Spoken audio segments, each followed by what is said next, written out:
Welcome back live to the Bordas and Bordas Hotline right here on the Ireland Contracting Nightly Sports Hour. It's 412-575-2600. Bob Pompeani with you until 11 o'clock. We have the news, all the highlights of the day, including, as I said, the hockey news from the day.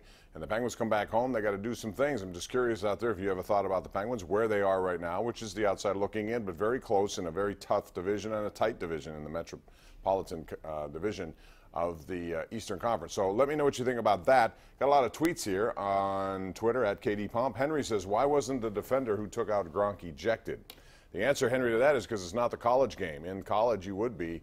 The NFL, they give a penalty, and it was a correct call. It was helmet to helmet. Barry Church, who's from Penn Hills, he's developed into a very good player for Jacksonville. He came up, and I saw Richard Sherman had a comment about that. He said, what are you supposed to do in that situation? It happened so fast. If Barry Church had gone for his knees, he would have been looked at as a career ender, somebody who was trying to end a guy's career. I mean, there's nowhere to go. He's a big guy. He's a target. You're trying to make a play. That's an unfortunate one, but it is the rule that you get penalized. No ejection. They may want to rethink that one. Dr. Cantalino says, do you think anyone in the Steelers organization questioning the way that James Harrison was used? Yes, in talking about how they did it in New England and how they didn't do it here, I bet you there's some internal talking about that, although I don't know for a fact, but I bet you there is. And then Cornbread on Twitter says, disgusted by Brady's spoiled attitude, dropping F-bombs twice today. I saw that, uncalled for, not necessary. Camera guy's doing his job. Understand that. He's been around for all these years. He's 40. He should understand that. No reason for it. Line 3 we go. It's Lou in Fox Chapel. Hey, Lou, how you doing? Oh, hi, Bob. Thanks for taking a call. Yeah, anytime. I wanted to go along with the James Harrison thing and the strategy of the Steelers' defensive team. They talked about not using him because he couldn't drop back. Why would you want him to drop back? He's still one of the best pass rushers, and New England had him rushing, and he still can do the job. But they call it situational football. Linebackers aren't that effective when they do drop back. They're going to have to draft, unfortunately, because of Ryan Shazier's injury, they're going to have to draft another linebacker. But the guys they have on the outside need to be better. And, James Harrison, okay, he can't drop back, but what he can still do is provide pressure in situational football. When you have a team back, third down, need to rush the guy, he's still, with his leverage, how low he is, he can get around a lot of guys. I was anxious to see if Villanueva could have handled him, and it had to come to that. It never did, but thanks for the call. Appreciate that. Line 5 we go. It's Mark in Scottdale. Mark, you're on the air. Go ahead. All right, thanks for taking my call. I just wanted to make a couple comments on today's championship game to New England.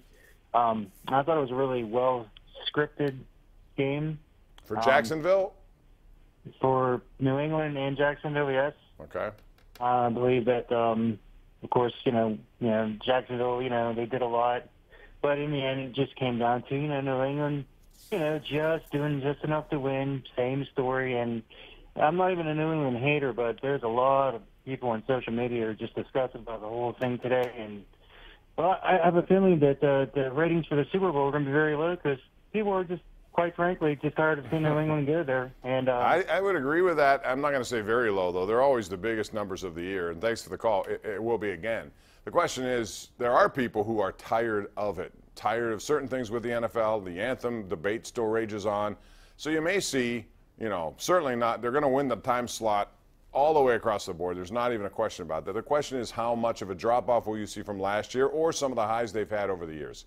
We'll see. Last year, it was funny how it went last year. If you remember, Atlanta had a big 25-point lead. Ratings at the third quarter. If you bought a 30-second ad in the third quarter, you were unfortunately not in the right position because ratings went down once that game seemed to be in hand. And then all of a sudden, the game's momentum, mistake after mistake by Atlanta, Brady gets hot. And next thing you know, in overtime, all of a sudden, if you have an ad in the fourth quarter or beyond that, you're in pretty good shape. So you spent a lot of money. They're $5 million for each 30-second.